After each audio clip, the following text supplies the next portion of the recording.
Olá, seja bem-vindo ao canal Sede Sapiência. Nesse vídeo nós iremos refletir sobre a liturgia da palavra da festa do batismo do Senhor. Com esta festa, a igreja encerra o tempo do Natal. E a igreja, neste domingo, proclama para nós o Evangelho de Lucas, capítulo 3, versículos de 15 a 16 e de 21 a 22. Neste texto do Evangelho de São Lucas, nós temos narrados dois batismos. Um é o batismo que Jesus recebe. O outro é o batismo que Jesus promete. Porque, de fato, o batismo de Jesus e o nosso batismo são diferentes. Jesus, ele recebe o batismo de João Batista. E o nosso batismo, ele vai ser instituído a partir do mistério pascal de Cristo, como nós iremos ver nesta reflexão. Jesus, ele recebe um batismo destinado aos pecadores para preparar os tempos messiânicos. Era esse batismo que João Batista pregava às margens do Rio Jordão. E Jesus foi receber esse batismo destinado aos pecadores que buscavam a conversão, que buscavam se voltar para Deus. Mas nós podemos nos perguntar, se Jesus é o Filho de Deus, se Jesus é o Santo de Deus, se Jesus é o Cordeiro de Deus que tira os pecados do mundo, por que é que Jesus quis receber o batismo de João Batista? Na verdade, aqui no batismo de Jesus, a lógica da encarnação mais uma vez se torna presente. Através do seu mistério de vinda a esse mundo, Deus quis assumir a nossa condição humana. O Verbo se fez carne e habitou entre nós e assumiu plenamente a nossa condição humana. Cristo, desta forma, ao receber um batismo destinado aos pecadores, mesmo sendo santo, ele assume todas as consequências do pecado humano em si. Ele assume a nossa condição de pecadores para nos redimir. São Paulo tem uma expressão forte para dizer a respeito de Cristo que assume a nossa condição. Ele diz o seguinte: aquele que não tinha pecado, que é o Cristo, Deus o fez pecado por causa de nós.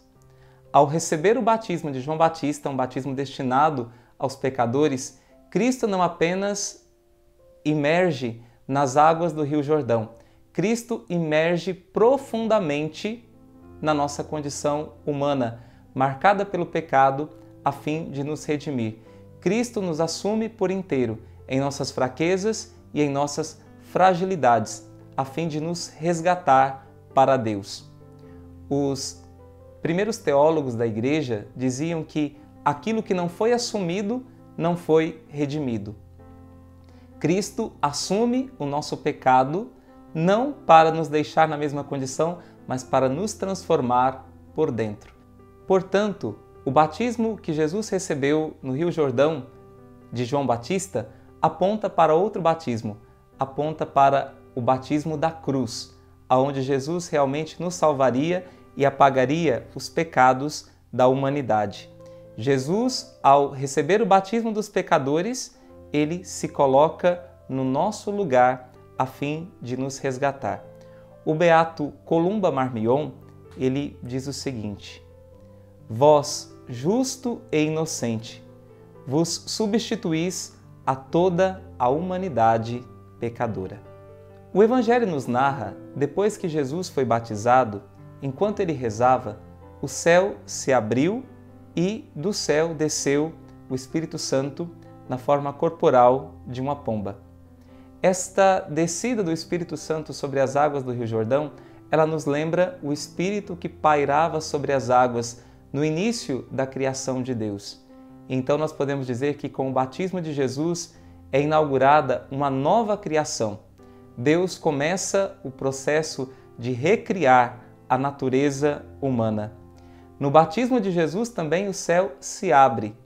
E aqui nós podemos nos lembrar que o paraíso foi fechado uma vez para Adão. E o Catecismo da Igreja nos ensina: no batismo de Jesus, abriram-se os céus que o pecado de Adão havia fechado. O céu aberto e o Espírito Santo pairando sobre Jesus dá espaço também para que do céu se ouça uma voz, a voz do Pai, que diz: Tu és meu filho amado, em ti eu ponho o meu bem-querer.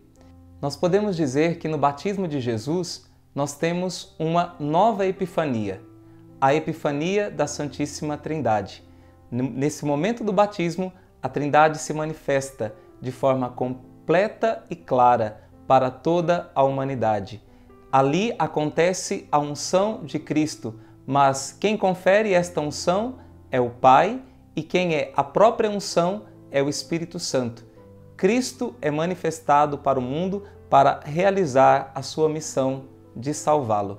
Então, nós temos o batismo de Jesus como a inauguração dos tempos messiânicos e a inauguração da missão do próprio Cristo. E a partir disso, nós podemos nos perguntar: qual é a relação entre o batismo de Jesus e o nosso batismo? O batismo que Jesus recebeu foi o batismo de João Batista. E esse batismo era apenas uma figura, apenas uma prefiguração do verdadeiro batismo que Jesus inauguraria a partir do seu mistério pascal. O Catecismo da Igreja Católica nos ensina que as fontes do batismo são abertas para todos os homens no mistério pascal de Cristo, através do sangue e da água que jorraram do peito aberto de Cristo. O sangue é símbolo da Eucaristia, a água é símbolo do batismo que nós recebemos. Então, o batismo de João era provisório, ele aponta para o batismo que Cristo instituiria para a sua igreja. E esse batismo de Cristo é o batismo com o Espírito Santo, do qual a água é apenas um símbolo. Cristo é aquele que vem batizar com o Espírito Santo. Portanto, a fé católica nos ensina que quem realiza o batismo em nós é o Espírito Santo. Por isso, na igreja, não se preocupa tanto com a quantidade de água que se utiliza para o batismo, pois o batismo é uma realidade, claro que material, através dos sinais sacramentais, é uma realidade visível, mas é também uma realidade invisível, é uma realidade espiritual, porque é o Espírito Santo quem realiza o batismo no cristão, fazendo com que ele adquira, a partir daquele momento, a condição de filho de Deus. Portanto, o nosso batismo é realizado pela graça do próprio Espírito Santo que é derramado sobre a nossa vida. Esse batismo, é claro, ele que é realizado pelo Espírito Santo, ele tem a presença de toda a Santíssima Trindade, porque pelo batismo também nós nos tornamos templos da Trindade, e onde está o Espírito, está também o Pai e o Filho. E São Basílio Magno nos ensina que nós fomos batizados conforme nós cremos. Nós cremos no Pai, no Filho e no Espírito Santo. E em nome deles nós fomos batizados. Fomos batizados conforme nós cremos, para vivermos conforme fomos batizados. Ou seja, para vivermos na condição de filhos de Deus. Por isso, o batismo nos confere a nossa verdadeira identidade. Assim como Cristo é o Filho unigênito do Pai, nós, pelo batismo, somos incorporados ao corpo de Cristo. Nós somos enxertados em Cristo para também nos tornarmos outros Cristos para o mundo. Existe um velho adágio que diz: Christianus alter Christus, ou seja, o cristão é um outro Cristo. E o batismo, desta forma, ele não pode ser entendido como uma realidade fechada. O padre Raniero Cantalamessa, ele diz o seguinte: o batismo não é somente um ato fechado, concluído em si mesmo. É a inauguração de alguma coisa, um estado, ou melhor, um processo que deve continuar por toda a nossa vida. E por isso o padre Raniero Cantalamessa nos pede para que nós interpretemos o batismo não numa visão fechada, mas numa visão dinâmica. Ou seja, nós devemos nos tornar, de fato, aquilo que nós já somos por direito, ou seja, filhos de Deus. Essa condição de filhos de Deus que nós recebemos no nosso batismo, nós devemos vivê-la ao longo de toda a nossa vida. Existe uma expressão de de São Leão Magno que sintetiza esse pensamento que nós acabamos de expressar. São Leão Magno nos diz: cristão, torna-te o que és. Nós, de fato, pelo batismo, já somos filhos de Deus, mas somos chamados a manifestar isso para o mundo cotidianamente, ao longo de toda a nossa vida. Pelo batismo, nós já somos santos, mas essa santidade deve ser atualizada e expressa ao longo de toda a nossa vida.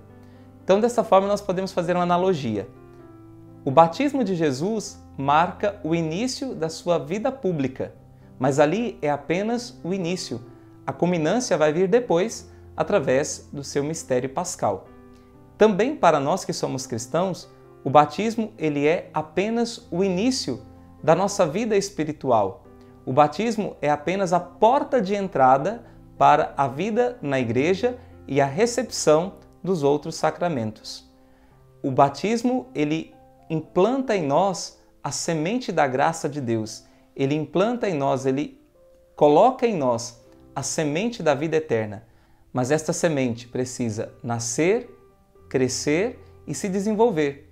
Por isso, a igreja tem uma firme esperança de que cada cristão que é batizado, ele chegue a atingir a plenitude da graça de Deus. Ele chegue a atingir a plenitude da vida cristã. É por isso que em muitos lugares se costuma batizar com uma concha, para dizer que cada cristão que é batizado é uma pérola para a igreja. Cada cristão que é gerado, regenerado pelo novo nascimento do batismo, se torna esta pérola, uma pérola de santidade para a igreja. Cada cristão é chamado a chegar à perfeição da vida cristã. Nós não somos chamados a sermos apenas cristãos medíocres, mas nós somos chamados a atingir a estatura da maturidade de Cristo. Por isso, o Concílio Vaticano II, através da Constituição Lumen Gentium, um capítulo importantíssimo, capítulo 40, que nos fala da santidade de cada membro da Igreja, nos diz o seguinte: os seguidores de Cristo são feitos pelo batismo da fé verdadeiramente filhos e participantes da natureza divina e, por conseguinte, realmente santos. É necessário, portanto, que, com o auxílio divino, conservem e aperfeiçoem, vivendo-a, esta santidade que receberam. Então, esta santidade, pelo batismo nós já somos santos, todos os nossos pecados são apagados, nós nos tornamos verdadeiramente santos, somos inseridos na família de Deus, que é a família de santos, dos santos. Somos inseridos na comunhão dos santos, mas esta santidade deve ser conservada e aperfeiçoada por nós ao longo de toda a nossa vida. E a santidade, ela não é um chamado apenas para alguns dentre os fiéis da igreja. Não, a santidade é uma consequência do nosso batismo. Pelo nosso batismo, nós temos a obrigação de ser santos. Talvez você esteja assustado com esta palavra, obrigação, mas é isso que nos diz os documentos da igreja. Esta mesma Constituição Lumen Gentium diz o seguinte: todos os cristãos são, pois, chamados e obrigados a atender à santidade e à perfeição do próprio estado. Na verdade, a santidade é a condição necessária para nós atingirmos o reino dos céus. Portanto, o batismo, ele confere a nós uma vocação, um chamado e, ao mesmo tempo, uma identidade. A identidade de filhos de Deus e os chamados a sermos santos, como nosso Pai Celeste é santo, como Jesus é o Santo de Deus e como o Espírito Santo é santo. Então, o batismo que nós recebemos em nome da Trindade é uma convocação para que nós vivamos na intimidade da vida divina, participando da vida divina já nesta terra, fazendo com que a nossa vida seja uma expressão da nossa filiação, da nossa condição de filhos de Deus. Portanto, o batismo não é um ato que ficou no passado. O batismo é uma realidade que deve ser sempre atualizada em nós. Por isso, que esta festa do batismo do Senhor te ajude a atualizar o seu batismo e a viver a verdadeira condição de filhos de Deus. Concluímos com a expressão de São Leão Magno: cristão, torna-te o que és. Deus te abençoe.